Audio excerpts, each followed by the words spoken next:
হযরত মুসা আলাইহিস সালামের কাছে একবার এক যুবক এসে বলল, হে আল্লাহর নবী, আমি জীবজন্তু লালন পালন করি, আপনি দয়া করে আল্লাহর কাছে দোয়া করুন যাতে করে আমি তাদের সুখ দুঃখের সকল কথা বুঝতে পারি আর উপযুক্ত ব্যবস্থাও নিতে পারি।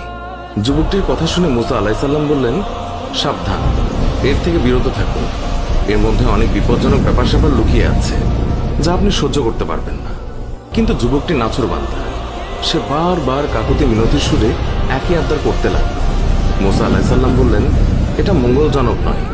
যুবকটি শেষে বলল, আর বেশি না হয় অন্তত গৃহপালিত মোরগ এবং কুকুরের ভাষা বোঝার ব্যবস্থা করে দিন।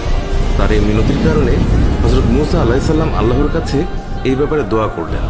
আল্লাহ তাআলা তার দোয়া কবুল করলেন এবং যুবকটিকে জীবজন্তুর ভাষা বোঝার ক্ষমতা দান করলেন। যুবকটি খুশি মনে বাড়ি ফিরে এলো আর মনে মনে বলল, এবার জীবজন্তুদের সব চালাকি ধরা যাবে। পরদিন ভোরে যখন বাড়ির হাঁস মুরগি ছেড়ে দেওয়া হলো, তখন সেই যুবক মোরগের কথা শোনার জন্য বারান্দায় এসে বসলো। বাড়ির কাজের মেয়ে রাতের বেঁচে যাওয়া রুটির টুকরো উঠোনে নিক্ষেপ করল।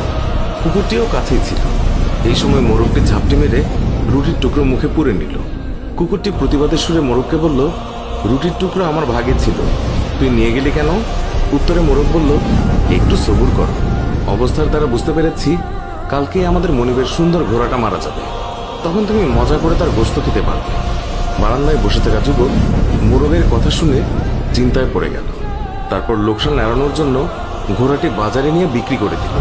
পরদিন ভোরে আবারও যখন উঠোনে রুটির টুকরো ছড়ানো হলো, তখন মোরগটি সঙ্গে সঙ্গে তা লুফে নিল। কুকুরটি সেদিনও বঞ্চিত হয়ে রাগ করে মোরগকে বলল, ধোকাবাজ কোথাকার, কালকে রুটি নিতে, আজকেও নিয়ে গেলে। কই, ঘোড়া তো মরল না, বরং মালিক তা অন্যখানে বিক্রি করে দিয়েছে। জবাবে মোরগ বলল, ঘোড়া সত্যিই মরেছে, তবে অন্যখানে। অধৈর্য হয় না, ব্যবস্থার দ্বারা জেনেছি কালকে মনিবের উটটি মারা যাবে, তখন তুমি মজা করে ইচ্ছে মতো খেতে পারবে। উটের মৃত্যুর কথা শুনে মনিব পেরেশান হয়ে গেল আর তৎক্ষণাৎ তা বাজারে বিক্রির জন্য পাঠালো এবং নিশ্চিত ক্ষতির হাত থেকে বেঁচে গেল। পরদিন ভোরে আবার রুটি ফেলা হলে সঙ্গে সঙ্গে মোরগ রুটির টুকরো সে লুফে নিল। কুকুরটি আজও ব্যর্থ হলো। তখন সে তাচ্ছিল্যের সুরে মোরগকে বলল, তোকে বড়ই প্রতারক দেখছি, প্রতিদিনই আমাকে ধোকা দিচ্ছিস। মোরগ বলল, ধৈর্যহারা হয়ে না হে বন্ধু, কাল দেখবে মনিবের গোলামটা মারা গেছে, তখন শিরনি ইত্যাদি করবে, তখন গোশত পোলাও ইত্যাদি অনেক কিছুই তুমি খেতে পারবে। মনিব মোরগের কথা শুনে বেচেইন হয়ে গেল। সে তড়িৎ গোলামটাকে অন্য একজনের কাছে বিক্রি করে দিল এবং বিরাট ক্ষয়ক্ষতির হাত থেকে রক্ষা পেল। আর মনে মনে ভাবল, এই জীবজন্তুর ভাষা বুঝে ভালোই উপকার হলো, এতে অনেক ক্ষতি থেকে বাঁচা গেল।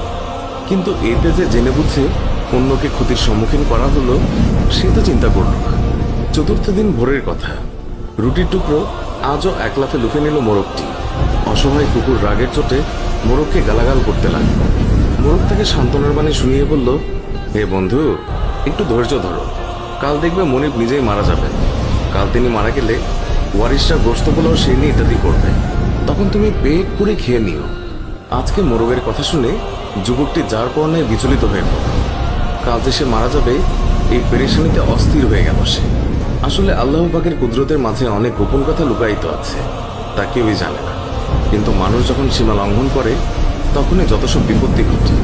মাল সম্পদের সামান্য ক্ষয়ক্ষতিতে মনিবের জান বেঁচে যেত এবং মুসিবত মালের উপর দিয়ে চলে যেত, কিন্তু মনিব তা মানেননি, তাই বিপদ তার নিজের উপরে চলে এসেছে।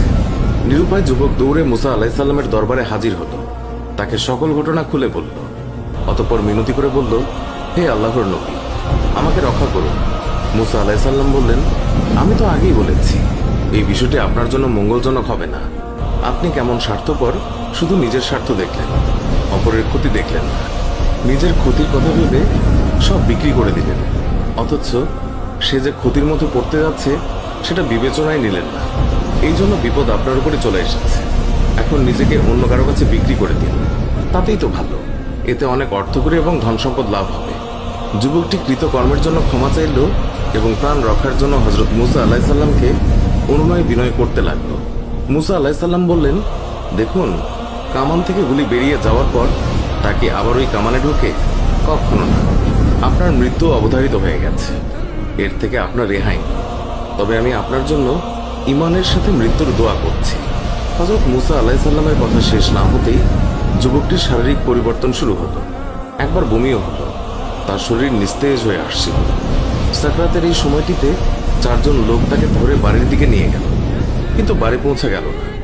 মৃদু এক ঝাঁকুনি দিয়ে তার প্রাণ উড়ে গেল চিরদিনের জন্য।